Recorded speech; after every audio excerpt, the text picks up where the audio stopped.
What's up guys, Matt and Blake from the Football Boots team, and today the truth is finally coming out because we are bringing you the top 10 biggest boot myths. Now there might be a lot of things that you guys believe that aren't necessarily true, so let's get right into the video. So for me, one of the biggest boot myths is that lightweight football boots make you quicker. Now knowing Blake, he's a great goal scorer, but he's not the quickest footballer, but you wear the Superfly 4, so does it actually make a difference? So I wear the Superfly 4, I've cut the collar so it's around that 200 gram mark, but it won't actually make me quicker. Something like the Existing Plus Pure Chaos, the Superfly 5 or the Everspeed, they're very lightweight football boots, but they don't actually make you quicker. Maybe back in the day, the V106 or the Vapor SL, they're all carbon fiber, very lightweight boots, and I think a lot of kids and a lot of people thought that they actually made you faster, but that was definitely not the case. It may be more responsive, the current day football boots, which may make you faster slightly more, but actual lightweight boots won't make you faster. Now what I think is that if I were to wear a mercurial boot like a Vapor, a Superfly or even an X by Adidas, I would feel, because they're a little bit more streamlined, I would be able to maybe move a little bit differently than what I would be able to do in maybe a Puma King or Copa Mundial. So although they might not make you a little bit faster, they might make you feel a little bit more streamlined. So next up is another pretty massive boot myth, and that is that elite tier boots make you a better player. Now I can promise you that is not the case whatsoever. Looking back to Messi back in the day when he was younger, he even wore the Adidas F30s. Now if he's performing the way he did back then in the F30s, which were like 60, 70 pounds, then obviously is absolute nonsense. What do you think? So if you put Ronaldo in something like the Victory 5DF, it's a collared football boot, but the quality of that is very poor. He will still score probably 50 goals plus a season. So yeah, it doesn't really matter what boot you wear, play will still be the same quality. Exactly right. Football boots don't make you better or worse footballers, but the one thing you will get from an elite tier boot is a very premium fit and feel. So guys, this next myth is one of your favourite talking points, and we also agree. Boots by position, it doesn't mean anything. If you're a goalkeeper, a centre half, and you want to wear a Superfly, then go ahead. What's your take on it? Now, a lot of people on Instagram and YouTube say, like, I'm a right back. What's the best boot for a right back? Is it the Vapor or is it the Pure Chaos? It doesn't matter. I'm a centre back. Do I wear the Tempo or do I wear something like the Magista Obra? It doesn't matter. It's all about comfort. A lot of people say, I'm an attacking midfielder. Is the Vapor or the Superfly, which one is best for me? It doesn't actually matter. Depending on your foot type, if you've got really wide feet, go for something like the EverPower Vigor. If you've got narrow feet, go for the Superfly. It's all about comfort and personal preference. Take out position completely.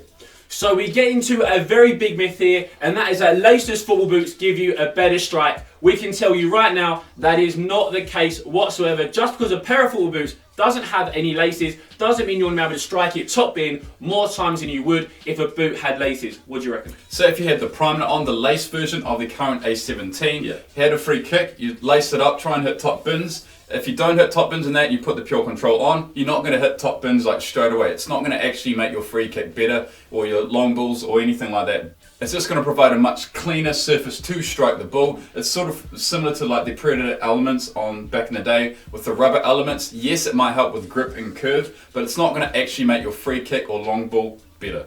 So this next myth, some of you guys might know, but some of you might not know. But professional footballers don't get brand new boots every single game. Now looking at the Premier League this season, Cesc Fabregas wore the Puma Evo Touch for a long time in that white and blue colourway, and they looked filthy when he was actually walking onto the pitch. So you could tell that he wore his a lot longer than just for one game. But there are some other footballers as well who do like to wear brand new boots in every single situation, just like John Terry, 3 pairs per game. Yeah, so John Terry 3 pairs per game, but someone like Daniel Sturridge 2 years ago, when he was teaming up with Suarez in that great season Liverpool had, he wore a pair of those original Hyperman Phantom 1s in the green and black colourway. He scored 7 goals in a row or something, so it was really good scoring form. He had the same pair of boots for at least a third of the season, so some players prefer to wear that one pair of boots for a third of the season, even more than that, but most players wear maybe a new pair of boots every like 3-4 games. Yeah.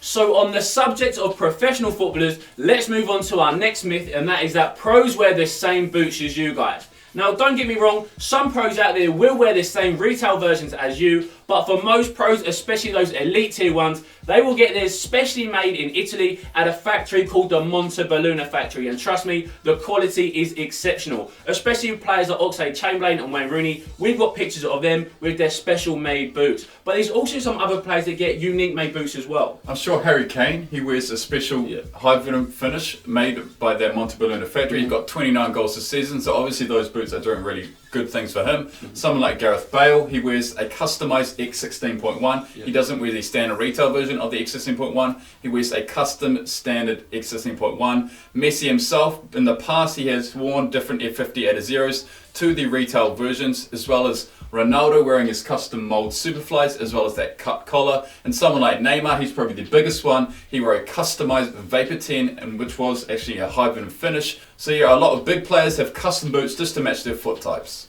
So guys, a nice easy one which you should all know is that collars on football boots don't increase performance and also comfort. What do you reckon? I mean, collars on a football boot, it's been a really modern day innovation. Came on the Superfly 4 and the Magista over in 2014, but since then we've seen collars everywhere. Adidas, Nike, Puma have put collars on pretty much all of their football boots. On Puma's EvoTouch, they got the Evo Knit collar on the EvoTouch there. On the Adidas models, we've got the Prime Cut and that Sprint Skin collar on the Pure Control.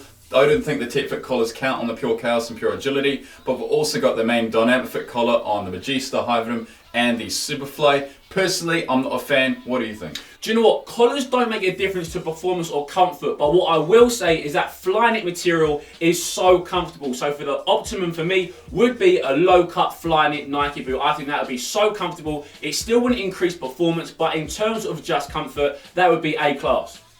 So this next boot myth is a really important one for you guys to know, and that is that the big brands out there aren't putting out the very best products they can at the moment. Now, if we think about something other than football boots, if we talk about like an iPhone from Apple, Apple are not releasing the very best spec they can right now. They keep it so they can release it in years to come and still put it out there for you guys as improvements. What do you reckon on the subject? So they're pretty much saving the technology for later years. Something in 2 years' time could have already been invented right now, so they're just saving that technology. Say if you look at the sizing label on, say, a Superfly 5, on the current Time to Shine Superfly 5, potentially it could have been made in 2016. So it could have said 2016 on the Time to Shine Superfly, but you see that a lot on Adidas, Nike, Puma models, pro level models, you see that a lot. So the boots could have been made a year later. They save their technology for later years.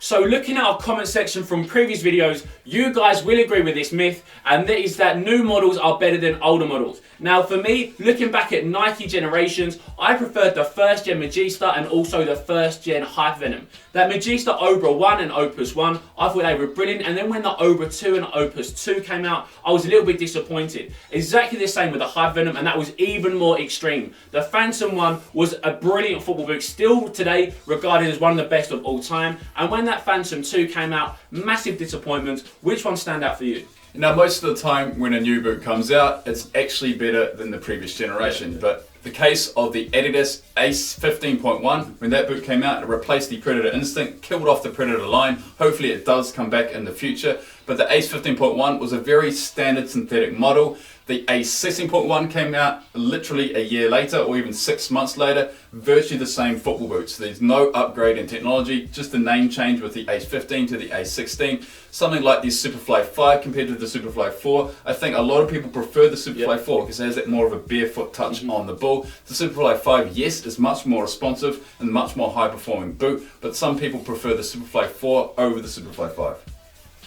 So guys, this next boot myth is our last one, and also a very interesting topic, and that is professional footballers actually like the boots they wear. Now for some, that might be the case, but what we see so commonly is that once a player gets to the end of his career, if he goes to another club which isn't as high profile, they change into something like the Copa Mundial or the Mizuno Morelia. And also looking at charity games, all the legends, they all wear the Copas, those very heritage boots. So even though they might wear the big kind of headline boots in their playing days, the lightweight speed boots with synthetics, at the end of the day, they might just prefer some more comfortable boots. Now, in a dream world, it would be nice to see that every professional that plays football wear what they want, but that's not the case. The boot market does not allow that. Something like the Superfly is a very highly marketed football boot. Ronaldo wears that. Something like the Pure Control for Adidas, Pogba wears that. He has to wear that just to keep that boot really popular. But say something like the Copa Mundial, Neuer wore that for a short period of time. Bastian Schweinsteiger, he actually wears the X15 leather. He's been wearing it for like 2 seasons. I'm pretty sure since the World Cup.